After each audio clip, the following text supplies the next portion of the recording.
ना खाते हैं, ना पीते हैं, ना उठते हैं, ना सोते हैं। बस 1998 से इसी जगह पर बैठे हैं, बिना किसी के इशारे, बिना किसी के कुछ बताए। एक तय समय पर ध्यान से वापस आते हैं, फिर ध्यान में चले जाते हैं। लोगों के मुताबिक ये सब चमत्कार नहीं तो और क्या है। लेकिन हमारे लिए ये चमत्कार नहीं, एक पहेली थी और हम इसी पहेली को सुलझाने आए थे। लेकिन कैसे, अभी तक कोई रास्ता नहीं मिला था। पड़ताल आगे कैसे बढ़ाएं समझ में नहीं आ रहा था। अगर वर्तमान कोरा हो तो बीते कल में झांकना पड़ता है। क्या पता जिंदगी के किसी पन्ने पर कुछ लिखा मिल जाए। शुरू में ही लोगों ने बताया था बाबा का जन्म इस गांव में नहीं हुआ था। बाबा का जन्म मौजूदा धाम से 25 किलोमीटर दूर देवरी गांव में हुआ था। सोचा बाबा के गांव चलते हैं, उनके परिवार और दोस्तों से मिलते हैं, शायद कोई नई जानकारी हाथ लग जाए। वैसे भी धाम में फिलहाल हमारा कोई काम नहीं था। भारी भीड़ थी, बाबा ध्यान में डूबे थे। रात में जब लोग नहीं होंगे, बाबा ध्यान से लौटेंगे, तभी हमारा काम आगे बढ़ेगा।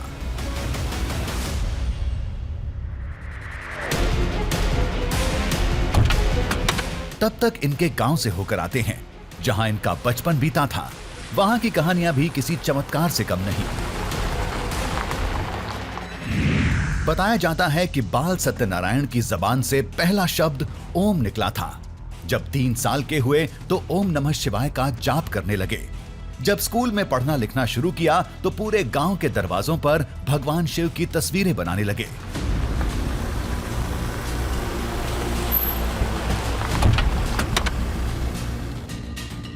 बाबा का गांव भी उनका भक्त निकला। लोगों के मुताबिक उन्होंने शिव साधना के लिए ही जन्म लिया है, इसलिए घरेलू जीवन में उनका मन नहीं लगता था। जब कभी वो अपने घर में भी रहते थे तो वो सिर्फ और सिर्फ भगवान शिव के बारे में सोचते थे। वो सिर्फ और सिर्फ साधना के बारे में सोचते थे और कहते हैं कि वो उस लेवल तक चले गए थे कि उन्हें अपने घर में मन ही नहीं लगता था और इसीलिए वो बार बार घर की 4 दीवारी को लांघकर या तो कभी भगवान शिव के मंदिर पहुंच जाते थे या फिर उस जगह को ढूंढते थे, उस जगह पर जाना चाहते थे जिस जगह पर किसी को कोई पहुंच ना हो।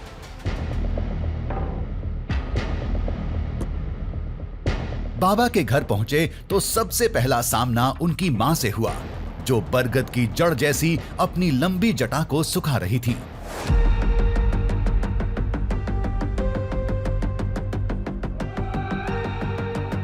बाबा का परिवार सामान्य किसान है। बेटे के सन्यासी बनने के बाद मां ने भी वही रूप धारण कर लिया।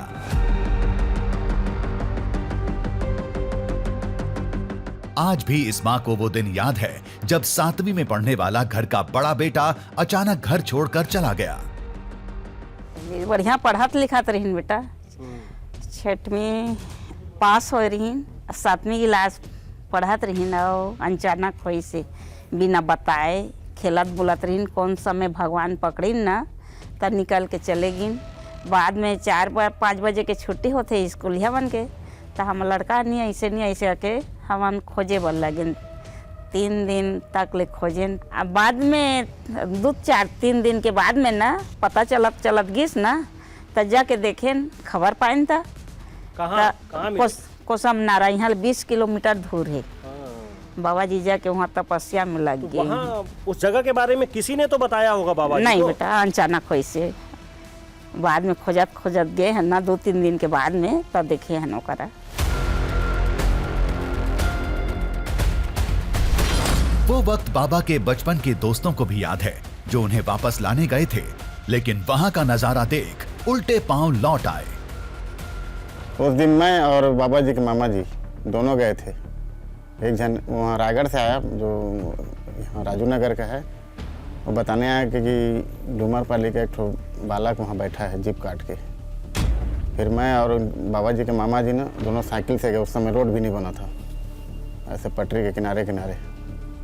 फिर जाके देखे हम लोग तो वहाँ से जीप काट के लीन हो गए थे।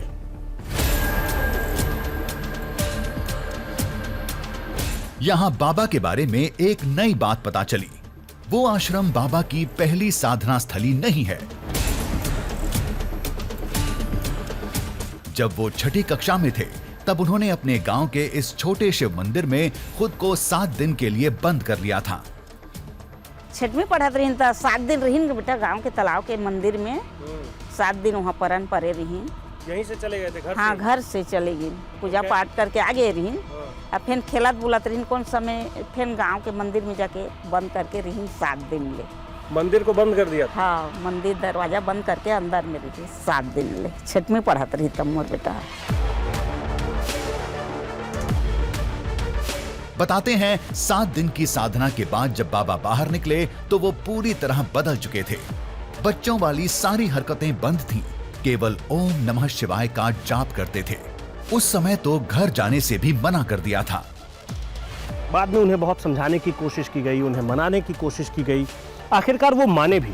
मानकर घर तो वो गए, लेकिन बहुत दिनों के लिए नहीं। उसके बाद मुश्किल से वो 6 महीने और अपने घर में रहे होंगे और फिर उसके बाद वो जिस जगह पर जाकर तपस्या करने लगे, वहाँ आज से उस समय को अगर हम जोड़ दें तो 27 साल हो गए। 27 साल से वो उसी जगह पर तपस्या करते हैं।